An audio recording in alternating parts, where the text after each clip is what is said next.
aujourd'hui, je vais vous faire une première vidéo de la série Tout savoir sur, donc des capsules sur toutes les étapes du maquillage. Donc aujourd'hui, on va faire l'étape de la préparation de la peau, donc tout ce qui comprend soin de la peau, les bases et aussi les bébés CC crèmes qui peuvent être des bases en fait pour le maquillage. Donc on va regarder ça ensemble. Donc c'est très important avant de se maquiller de bien préparer sa peau, donc en fonction de son type de peau. Donc moi je vais parler pour ma part, donc moi j'ai une peau qui est mixte à grasse et que j'ai aussi une peau à tendance acnéique, donc c'est un beau mélange de plein de choses pas le fun. Donc dans le fond, moi qu'est-ce que je fais souvent, mettons le matin je vais me nettoyer le visage avec un nettoyant qui va être purifiant, donc ça c'est très bon pour les peaux mixtes à grasse, donc ça va venir enlever vraiment tout le sébum. Ensuite je vais appliquer un tonifiant, un soin ciblé si j'ai des petites imperfections à régler un peu. Puis ensuite une crème très légère pour le jour, donc souvent ça va être une crème qui va être matifiante, surtout si je vais me maquiller juste tout de suite après, parce qu'une crème matifiante, ça peut avoir aussi des propriétés de base pour le maquillage parce que ça va vraiment venir matifier le visage, donc c'est ça qu'on veut en maquillage. Ou sinon, si j'ai la peau plus sèche l'hiver, donc je vais venir appliquer un gel crème qui est simplement hydratant. Pour ce qui est des soins de la peau, il y a aussi des sérums en fait qui peuvent agir comme base. Donc des fois moi j'ai des sérums comme celui-là ici, celui-là c'est celui de Sebo Végétal de chez Yves Rocher. Puis ça c'est un petit sérum qui est un sérum matifiant et resserre pores si je me trompe pas. Donc c'est ça, c'est un sérum pores resserré. Donc en fait on l'applique sur la zone T, puis dans le fond aujourd'hui c'est ça que j'ai fait avant de me maquiller, donc j'ai appliqué ça puis j'ai pas mis de base en dessous de mon fond de teint. Donc mon soin en fait pour la peau, je l'ai utilisé comme base. Souvent ça va être écrit sur le produit, comme moi j'ai aussi une crème de Vichy qui est un fluide Proma qui s'appelle, c'est dans la gamme Normadem, donc la gamme verte, puis ça c'est une crème avec un FPS 15 puis qui est matifiante. Pour l'été, souvent je mets ça, puis ça dit que ça peut être utilisé comme base sous le maquillage. Donc souvent ça va être un produit qui a des propriétés, ça va affiner le grain de peau, ça va matifier, ça va resserrer les pores. Donc c'est toutes des choses qu'on recherche quand on veut appliquer une base en maquillage. Donc une base en maquillage, c'est un produit qui est souvent fluide ou en crème. Puis c'est un produit qui a la propriété principale d'améliorer la tenue du maquillage. Donc moi, je les ai divisés en 2-3 catégories. Donc, j'ai les bases simples que je dirais qui ont, oui, quelques propriétés pour améliorer la peau, mais qu'à la base, c'est vraiment juste quelque chose qui est supposé faire tenir le maquillage. Donc ça, c'en est une vieille. Je pense que Rimmel, ils ont fait une nouvelle version. Mais ça ici, c'est vraiment un produit qui est supposé, là, juste... On met ça avant partout dans le visage, puis ça va améliorer la tenue du fond de teint. C'est pas quelque chose là, qui se dit avoir des propriétés, à part lisser, uniformiser le teint, prolonge la tenue du fond de teint. C'est une base assez simple. Donc là, je vais vous la montrer sur ma main ici. C'est un produit qui est liquide, puis là, elle a une petite couleur pêche comme ça, puis quand on la mélange à la peau, ça n'a pas vraiment de couleur. Donc c'est vraiment, ça va être difficile de vous montrer ça fait quoi une base là, sur mes mains, parce qu'en fait c'est quelque chose qui devient souvent très translucide ou qui est la même couleur que notre peau.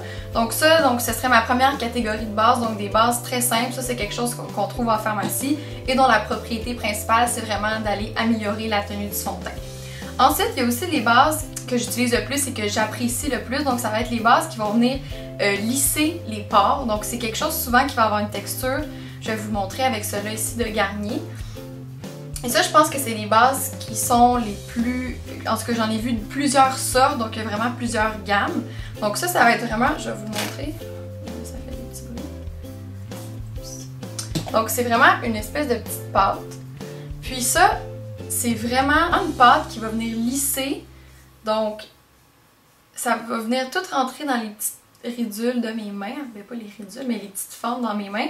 Puis qu'est-ce que ça va faire sur le visage, c'est que ça va venir lisser. Donc si vous avez des tout petites imperfections, des irrégularités au niveau de la texture de votre peau, comme moi souvent j'ai les pores qui sont plus dilatés donc au centre de mon visage. Ça c'est caractéristique des peaux mixtes à grasse. Donc ça, on va vraiment aimer ça. Là vous n'allez pas le voir là, parce que c'est vraiment trop subtil, là, mais c'est vraiment une texture qui va être lissant. Là. Donc quand je le mets sur mes mains, c'est vraiment une petite pâte puis c'est vraiment doux. Donc ça, il y en a vraiment plusieurs. Donc celle-là, c'est la Garnier 5 Second Blur. Il y en a une dans le haut de gamme qui fait la même chose, elle n'est pas sous forme de tube. C'est la Instant Smooth Perfecting Touch de Clarins. Puis c'est vraiment sous forme de pâte et souvent c'est vraiment une petite pâte qui a une apparence rose pâle. Puis aussi L'Oréal en font une presque identique. Je vais tout vous mettre les liens là, si c'est quelque chose qui vous intéresse pour aller choisir là, dans votre gamme de prix que vous préférez. Ensuite, il y a aussi dans cette catégorie-là, donc lisser et améliorer l'apparence de la peau, il y a aussi les bases qui peuvent avoir un petit fini naturel comme ça. Comme ça, c'est la CC Contrôle Couleur Fini Naturel Base Perfectrice Instantanée de chez Annabelle. Donc celle-là, qu'est-ce qu'elle va faire? Elle est de couleur beige, mais elle va venir simplement, encore une fois, lisser les pores de peau et venir améliorer l'apparence de la peau. Donc là, elle se fond complètement quand je la frotte sur ma main avec ma peau. Donc c'est pas quelque chose qui va offrir beaucoup de couvrance. Donc ça, c'est sûr que ça dit fini naturel, mais ça remplace pas du tout un fond de teint. Donc là, on avait les bases au début pour faire un petit récapitulatif. On avait les bases donc qui sont simplement pour améliorer la tenue du fond de teint.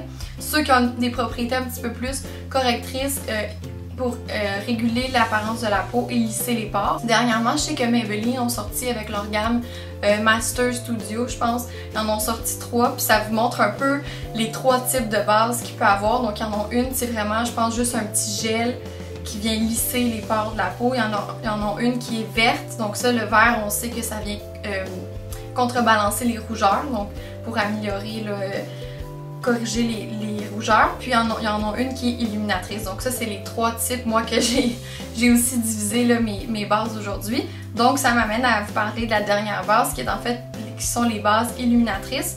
Personnellement, moi je les aime moins, on va le voir pourquoi, parce que c'est des bases qui vont apporter de la brillance au visage, donc on la met en dessous du fond de teint, celle-là aussi, mais quand on la met sur la main, là les miennes que j'ai sont vraiment trop naturelles, mais il y en a, je pense que celle de Maybelline, quand je l'avais essayée à la pharmacie sur ma main, on voyait vraiment que ça avait un fini très ancré. Puis quelqu'un qui a vraiment la peau sèche ou la peau terne, des fois l'hiver, je sais des fois on a la tendance à avoir la peau super sèche, puis on aimerait ça avoir un petit peu de vie dans notre visage, puis pas paraître super cerné et tout. Ça peut être quelque chose de vraiment intéressant pour les gens qui voudraient amener de la lumière dans leur visage. Moi, c'est pas quelque chose que j'ai besoin parce que j'utilise des illuminateurs en poudre souvent quand je veux avoir de la lumière, puis je viendrai jamais appliquer une base toute sur mon visage qui va faire de la lumière parce que je vais avoir trop peur d'avoir trop de luisance dans mon visage, étant donné que je viens quand même un petit peu huileuse avec ma zone T.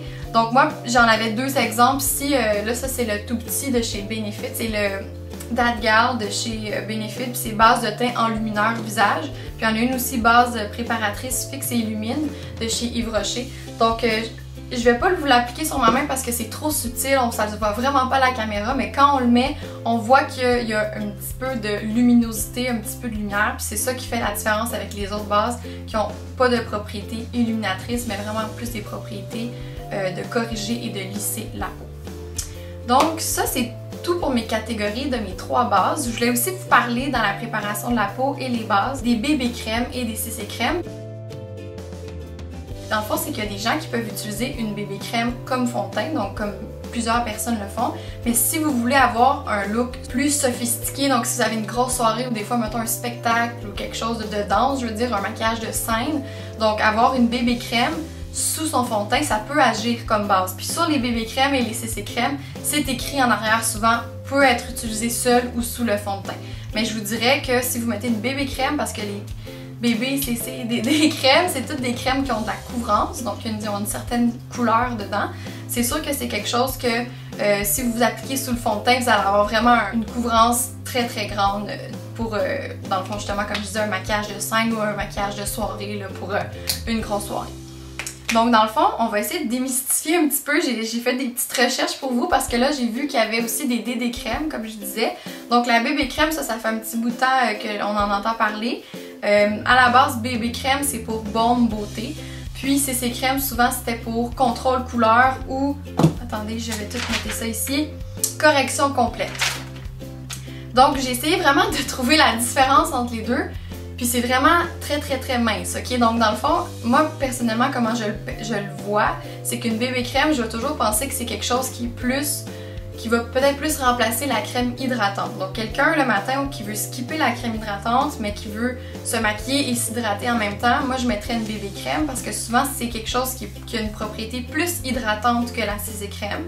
C'est quelque chose, un produit qui va avoir des propriétés donc qui va corriger, souvent il va avoir un FPS, des antioxydants. La CC crème c'est quelque chose qui a des propriétés un petit peu plus spécifiques de corriger justement et d'aller corriger des choses plus spécifiques. Mais la CC crème va souvent avoir des ingrédients qui vont plus comme être, je dirais, comme un, pas des, comme pour remplacer le sérum, mais qui vont avoir mis des choses dans le produit qui va être un petit peu plus riche pour aller cibler dans le fond des choses plus importantes. Comme moi ici j'ai la CC crème de Marcel, donc je vous parlais dans une autre de mes vidéos.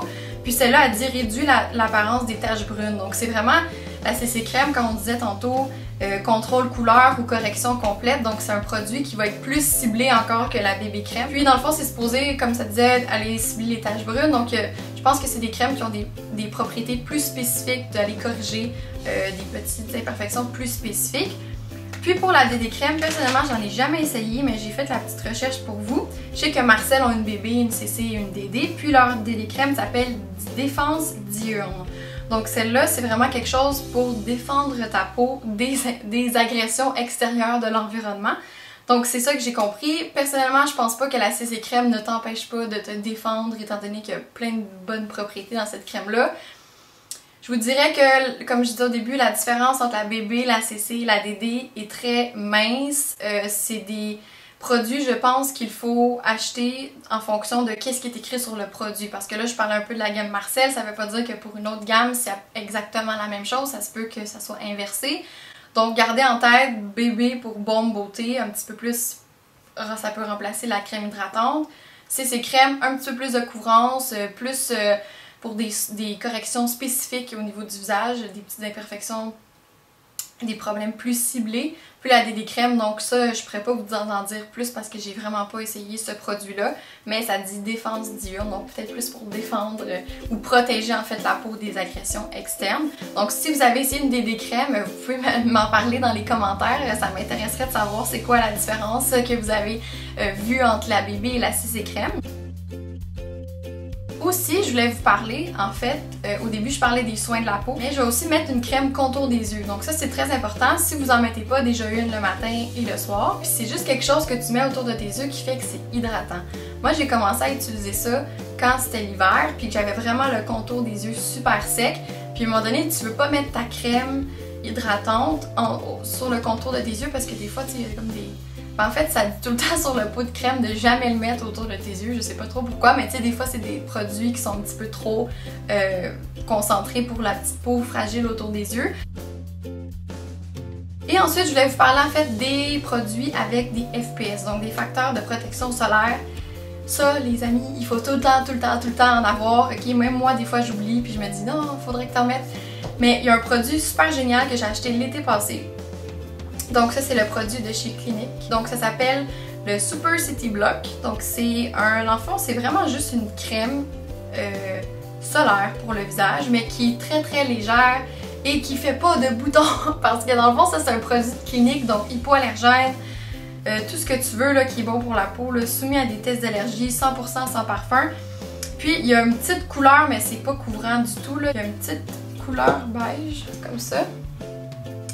Mais quand on le met, là, ça couvre pas grand chose. C'est vraiment juste pour dire qu'il y a un petit fini avec une couleur. Mais ça, on met ça en dessous du maquillage. Si vous voulez vous maquiller l'été, vous allez être dehors ou un mariage. Ça, c'est vraiment un bal aussi. Hein? C'est vraiment pratique parce qu'il y a un FPS 40 dedans. Puis c'est vraiment, vraiment bon parce que d'habitude, les crèmes hydratantes pour le visage ont un FPS 15. Là, la Marcel ici, c'est bien le FPS 35. D'habitude, c'est recommandé d'avoir un FPS minimum de 15 dans le visage et de 30 pour le corps quand vous allez être au soleil l'été. Mais c'est vraiment important, des fois on y pense pas, on se maquille, puis là on se dit « Ah, ben là je suis au soleil ». T'as pas le goût de te mettre de la crème solaire par-dessus ton maquillage, là, ça va tout ruiner. Donc avoir un produit comme ça qui est un fluide passe-partout, qu'on peut mettre n'importe quand en dessous de notre maquillage. Moi des fois l'été je le portais toute seule aussi parce que c'est vraiment une crème, un fluide solaire qui est super, tu sais c'est pas tellement gras puis ça fait pas de boutons. Donc ça, on aime ça. Surtout que moi, j'ai une peau qui est tendance acnéique. Donc, tout ça pour dire que c'est très important de mettre un fluide avec un minimum FPS 15. Dans le fond, quand vous portez du fond de teint ou la bébé crème, vous pouvez regarder, choisissez choisissez une bébé crème dans le fond qui a un FPS 15 minimum dedans. Puis comme je vous dis, c'est possible de trouver là, comme celle-là c'est un FPS 35, des bébés crèmes ou des CC crèmes ou des DD crèmes qui ont plus que un FPS 15 dedans. Donc merci d'avoir écouté ma vidéo, j'espère que ça fait le tour de ce que vous aimeriez savoir sur les bases, la préparation de la peau ainsi que les bébés CC DD crèmes. Donc si vous avez des idées, des suggestions de vidéos, n'hésitez pas à les écrire dans les commentaires. N'oubliez pas d'aller liker la vidéo si vous avez aimé et n'oubliez pas de vous abonner à ma chaîne si ce n'est pas déjà fait. Donc merci les filles d'avoir écouté ma vidéo et on se voit bientôt. Bye bye!